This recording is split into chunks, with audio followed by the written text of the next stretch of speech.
Honorable Chief Minister Sri Nefirio, his lady wife Madam Casario, Deputy Chief Minister Sri Y. Patton,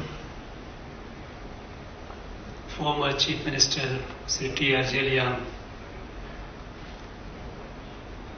members of the Cabinet, advisors, legislators, members of Parliament, chairperson of this evening event, the Chief Secretary, Jani Adam, members of the civil society, tribal bodies, senior officials of the central and state government.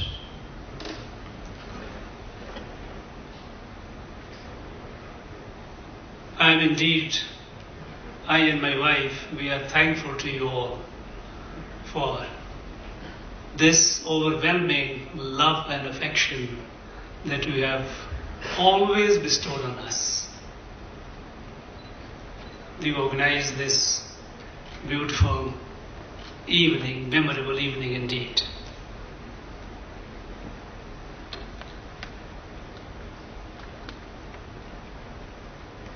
My association with the Naga people extends way beyond my coming here as governor or even as an interlocutor. And all through over 3 decades of association, I have benefited immensely by the inherent love, goodness, and affection which the people of this place bestow on a friend.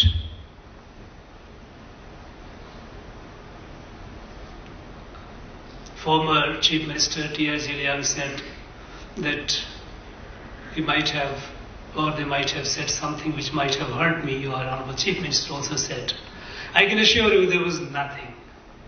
And there is a saying that if you don't quarrel, what kind of friend you are if you haven't quarreled? Honorable Chief Minister said about, am I going to a more civilized place?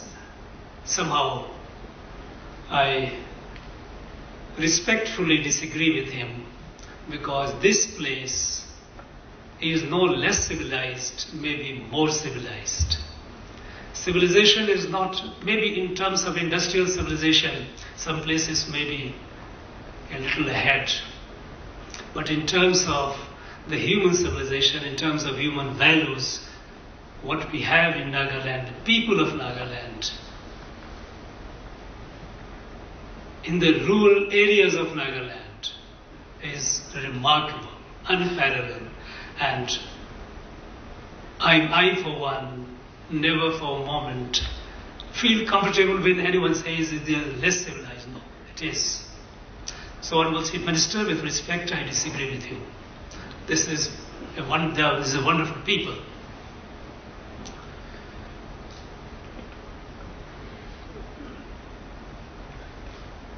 My journey in life, when I started my association with these people, has been rich in experience, full of tales,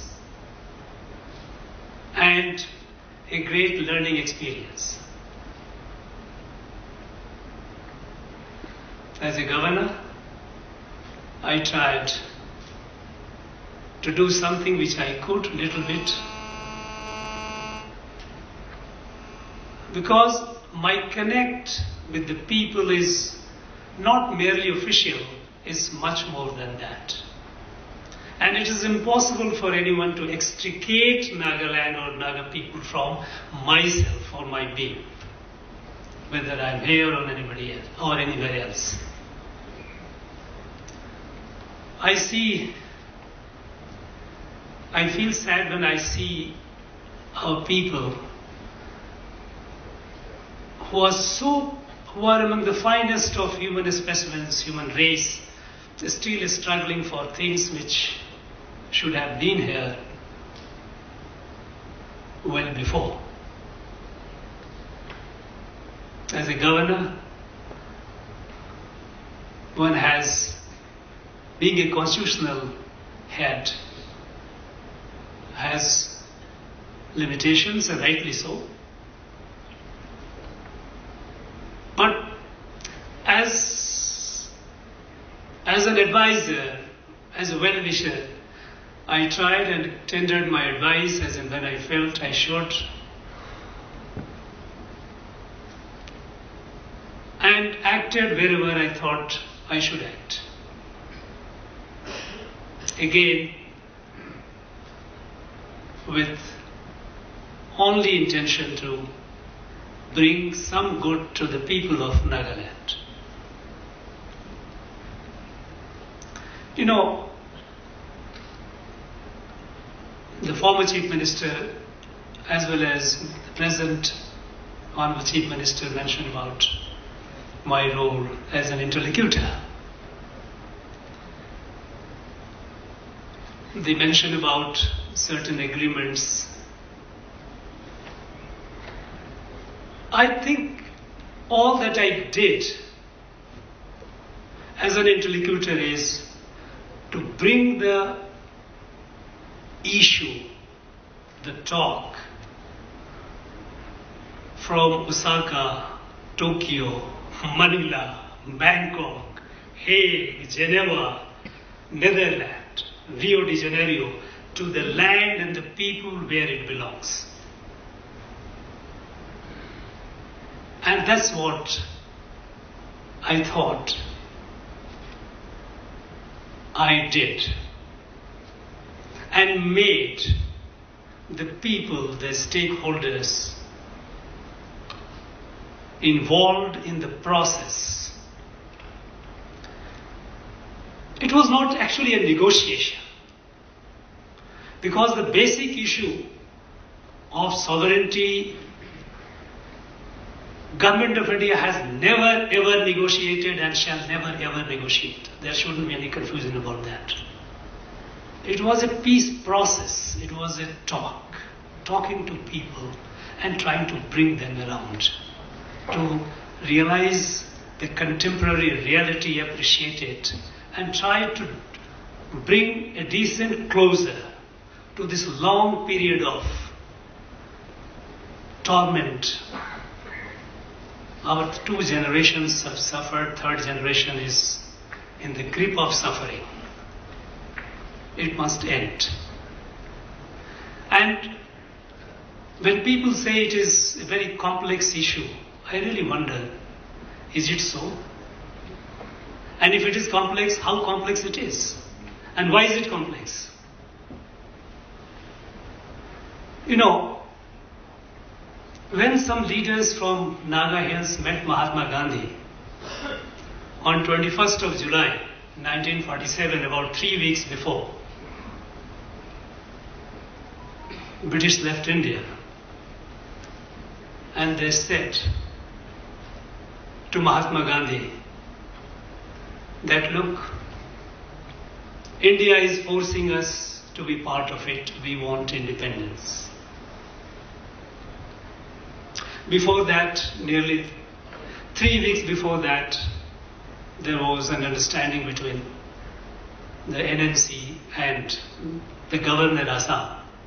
Following a resolution of NNC of April 1946, the organization was formed in February 1946, and 2 months later, in 1946 April, when British were almost, they had decided it was to leave India and they were set on partitioning India.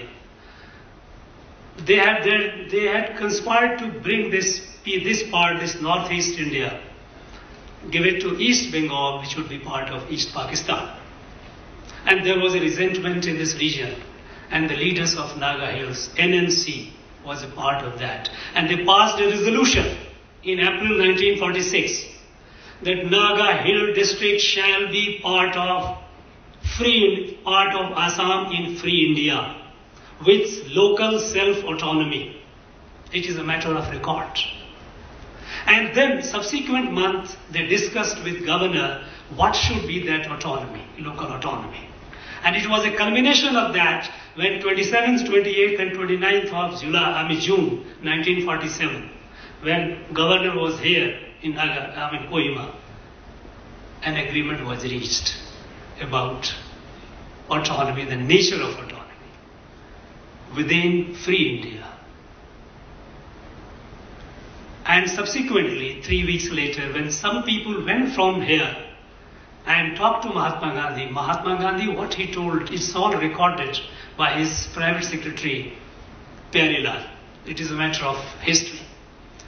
When the gentlemen from here, they went and told Mahatma Gandhi that India is forcing us to be part of it and Nagas want to be independent. Mahatma Gandhi tried to persuade and say, what is independence? Nobody is independent because everyone is dependent on each other. And he tried to persuade that why not be part of India? And when they said no, and then Mahatma Gandhi said, well, if you so insist and you so desire, nobody can stop you. And thereafter, the gentleman said to Mahatma Gandhi that if violence breaks out in Naga Hills, if Government of India forces, then Naga should not be blamed. And then Mahatma Gandhi warned him, in fact cautioned him. No, never. Gentlemen, you are now changing the word. I am never with violence. Violence is destructive. He gave his own example, how India was liberated from the British rule. So he said, if you have your desire, you must be non-violent like me. And Nagas were united together till the Naga national movement remained non-violent. It was only on 6th of December 1955 at Julhami village where then President decided that we should go for military action. And it was in that meeting that NNC divided. People like T. Sakri, who was perhaps the brightest among all, Vizol, Jasoki, they all said, no, violence is destructive, we will not go for violence. And then they split. And then they formed NNC Reformation to bring the sense to hardliners that violence is not good for us. And what happened thereafter when Sakri was killed and then violence began, and that brought. So violence has been the one which has divided the Nagas. It has brought far more miseries on Naga people. Now today the issue, the core issue is not. They will say that solution will come. The Government of India is not like a magician that will do the magic and like a solution, like a rabbit will come out of the box. Solution lies with people here, especially with the leaders. Do we continue to remain silent when people with a gun try to bring up to talk about negotiate, to do the talk? Look, I think violence must be abjured. And be sure, Government of India, and especially this government under this leadership, shall never ever agree to negotiate or concede politically with anyone with a gun. That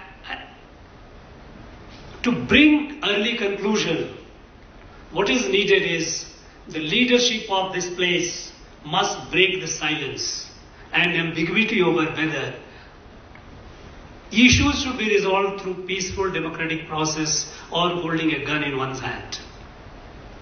So long this dilemma, this issue is not, I'm not very sure what kind of future is going to come.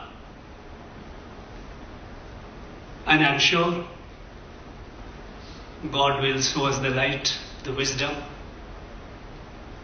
and the people who have been going through this ordeal, their ordeal would conclude. sooner than later, and a happy dawn, a happy beginning will be made.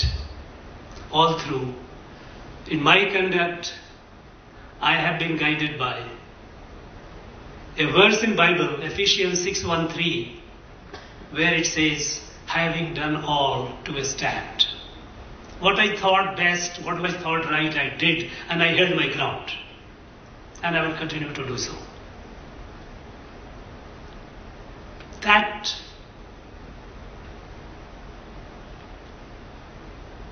guiding philosophy, that guiding faith, that keeps me going, and I only pray to God that it keeps helping me, He keeps guiding me to follow this path. Friends, for your love, for your affection, I am so grateful. My family, my wife, my children, my daughter, we are also grateful to you. We will always remain beholden to you for your love and affection. And in me, you will always find a forever friend and a well-wisher. Wherever I am, I will. I have never felt that I am not one among you. Never for a moment. And that's your greatness more than mine. My contribution. Thank you once again. God bless you all. God bless Nagaland. Jai Hind.